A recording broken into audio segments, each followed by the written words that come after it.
Hello, my name is Aditya, and I'm a rising freshman at Cupertino High School. For my main project, I'm building a three-joint robotic arm that uses object detection to sense food on a plate and then correspondingly move it into your mouth. So for my second milestone, I tried to actually build the physical arm and program the four servos to work together to move to any spot on the plate. So here's a quick demo.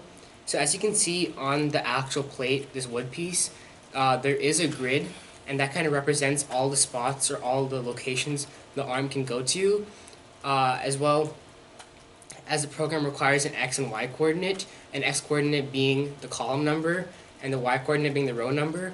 So as soon as I input the locations into my program and run the program, the arm would lift up to a standard location, and then each of the motors would adjust individually, and then the arm would move down to a designated spot.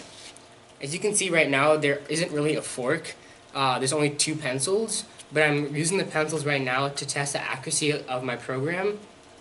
Each time the arm goes down, it leaves a little spot where the arm went down, and based on the spot and whether or not it's actually in that little box, I can see if my program's working and correspondingly adjust or modify the program or the arm design itself.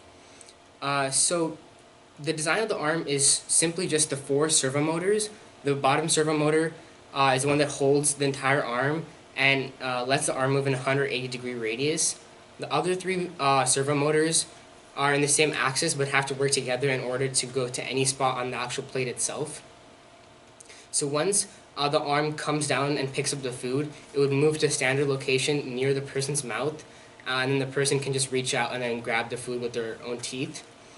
I used inverse kinematics to move these three motors.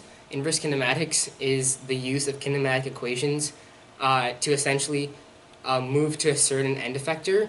And in case the end effector, in this case, is the fork itself. So these three motors need to have that equation in order to move to any of these spots. In terms of the struggles in this project, I faced many struggles with designing the arm itself. I went through multiple iterations. The first design was just simply way too heavy, unnecessarily large, and just ineffective. So I had to make it more minimalistic, lighter, and simpler in the design, so that way the servos wouldn't be strained and it could move easily. The circuit itself is quite simple. There's still the four servos from the last milestone, and they each have three pins, one to be connected to ground, the other one to an external power source, and the last one to a GPIO pin. So the circuit's quite simple, but now that I actually have the full arm design up and running, the next steps would just be to plant a camera at the end of the arm, and this would be used for object detection on the plate itself. And once the camera can detect an object anywhere on the plate, the program that I've already created can move to that location where the food is, pick up the food, and then bring it to someone's mouth. Thank you.